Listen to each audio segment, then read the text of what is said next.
This happened to me one night when I was 21 years old. I was at my friend's house who lived in a small rural town with her boyfriend. Their house was an old farmhouse, which they had renovated themselves into this beautiful home. However, it was only 2 stories instead of the usual 3 or 4 that most farmhouses have. The second story consisted of a large master bedroom and a single room for rent. A few minutes later, I heard the slap again, but this time I felt a stinging sensation across my face, where I assume his hand had made contact. But I just kind of brushed it off and went back to sleep. I started to freak out inside, trying not to make any noise. Of course, he could see my eyes. He was looking at them. That was the most terrifying thing. I cried out for my friend. "Help, help." She came running into the room and said, "What's wrong? Is everything okay?" We got in the car and my friend asked me, "Did you have a flashback or something? Did something happen while you were in there that triggered something?" I couldn't do a thing about what was happening to me. But I was wide awake and aware of everything going on around me. It was like someone had taken over my entire nervous system and had complete control over me, but without taking away my consciousness. If it had been something like a seizure, I would have preferred it because I would have known it was my own body doing that to me. Well, I'm sure they are. Now, because of what they did, I can't look at people in the eyes anymore. When someone looks me in the eyes, I automatically assume that they rethinking about how they going to torture me the next time we meet. Yeah, it's gotten that bad.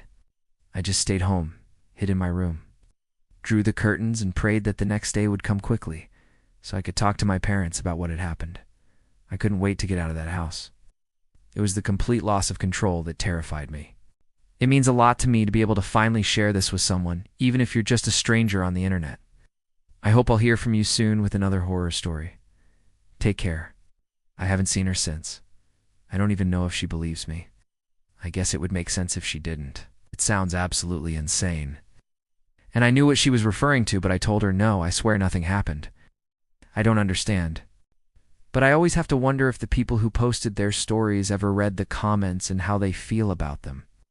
So I wanted to make sure you knew that people do read these stories and they do enjoy them. Then I started crying because I just had this feeling that no one was ever going to know what had happened to me. And I just kept pointing at my eyes, completely horrified and scared. Seriously, I spent a fortune on those things. I would do anything to get my old eyes back. I couldn't begin to explain the amount of self-consciousness I feel every time I look in the mirror. What? But I guess that's just a part of life. I tried closing them, but they wouldn't close. I couldn't control them. All I could do was move them up and down and left and right. My mind was screaming, "What the hell is happening? Am I having a stroke? What's happening?" I figured it was all just a big scam. However, ever since that day, I've become extremely superstitious.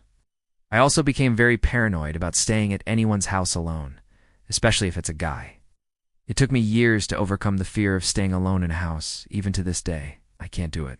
At this point, I was sitting up in bed freaking out, but still trying to be silent.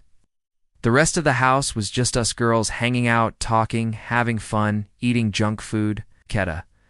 One of us fell asleep on the couch and stayed there for the night.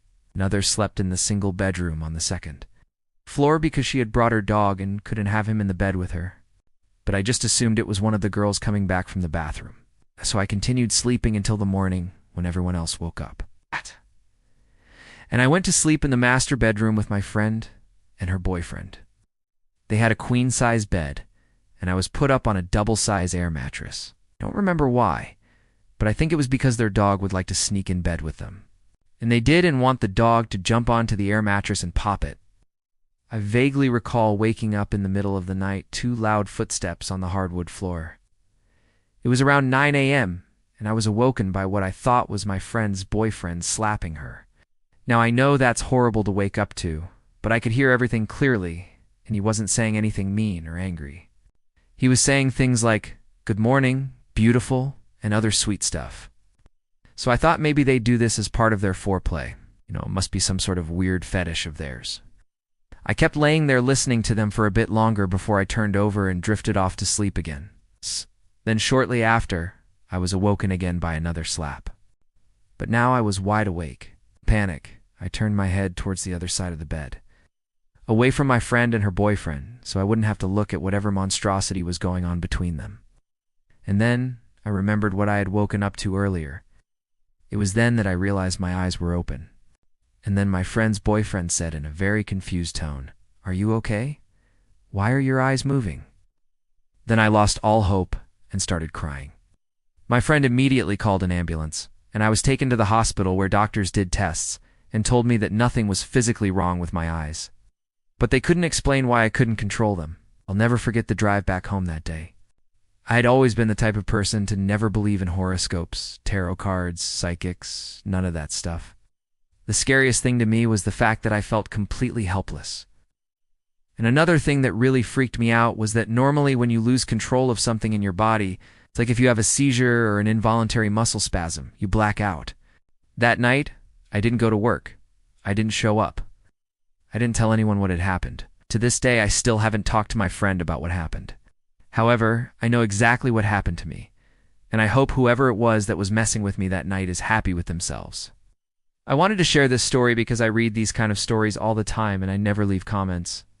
If you're wondering, I got through it by seeing a bunch of therapists and spending way too much money on eye creams and supplements. Well, thank you for reading my story.